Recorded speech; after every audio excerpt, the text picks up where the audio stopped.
Okay, so the lesson that we redid was my lesson. It was a grade 8 lesson on probability. I'll give you a quick rundown of the lesson. Not this part here, though. So basically what we did as a class was we started with a discussion about flipping a coin either at a football game or a volleyball game, some kind of sports game, and then discuss the probability, like do you have a better chance of winning if you flip heads or tails, and we wanted to get a discussion out of that question. After that, I asked them how they would write the probability of something, and I wanted them to just come up with it as a fraction. I believe I specifically actually said rational number even. And then the development of the lesson, this is not working. Can you just scroll down? I can't go any further. We then talked about spinners, the probability of spinning a certain color or not spinning a certain color, different outcomes when flipping a coin and spinning a spinner. We discussed independent events, and then I wanted them to work individually to with two independent events, flipping a coin and spinning a spinner, but getting heads and spinning blue, say, and I wanted them to represent it in some way, whether they drew it or made a model, made a table, used technology. They had kind of free range to work by themselves and then with a partner to come up with some way to represent the chances of that. After this, we discussed that, and then we discussed the probability, would it change if it occurred in a different order? Does one thing affect the other? And we just mostly had a lot of class discussion.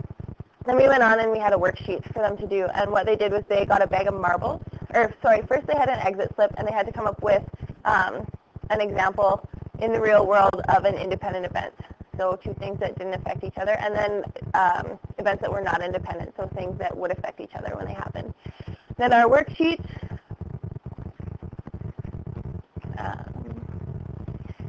every kid got a bag of marbles.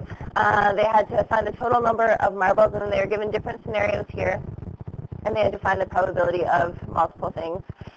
We went on to, again, discuss independent and dependent events, and they were actually running a test here.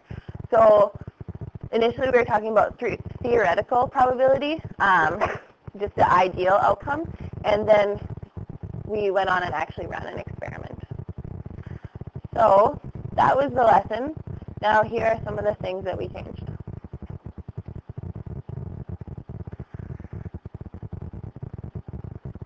Can you guys see the red writing on here? Kind of. There's different red things. Those are all the things that we've added. We didn't take anything out of our lesson. We just crossed things out and wrote in red the things that we added so that we can see the difference. One of the things that we changed here was I adapted the discussion and came up with more things that I wanted to get out of the kids, like where I wanted the direction of the discussion to go. And then here, I showed them how we would write it, and first what we would do is we would talk about the number of favorable outcomes and then how that number would go on top, and I would visually do it in this way. Like first we would talk about it and then show how we would write it. And then here, the number of all possible outcomes, and then show how we would write it. So they go from the language to the fraction. So that was the first thing that we changed.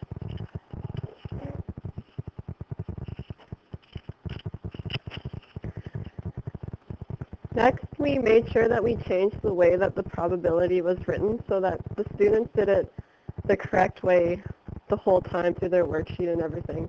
So we did, like, probability of heads is 1/2, and we just wanted to ensure that they always had it written the correct way the whole time, and we weren't confusing them with different forms.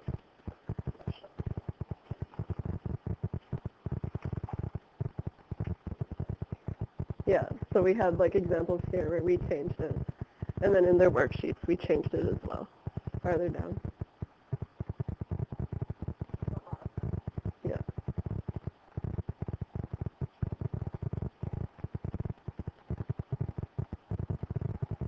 Yeah, so we just made sure it was proper form. We changed the language to confusing words so it was actually written into the proper form. Okay, and then more with language. Originally it said we incorporated theoretical probability, and instead of doing it like that, Can you go down to where I'm wanting to see? I can't see the red. Where? Okay.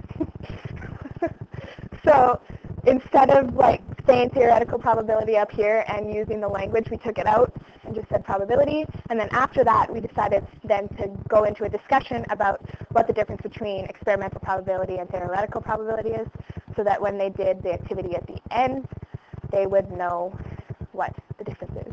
So it was a lot of changing the language in that sense. Was that it?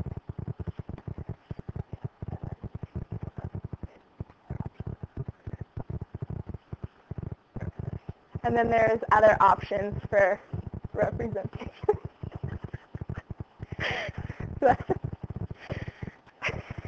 That's it.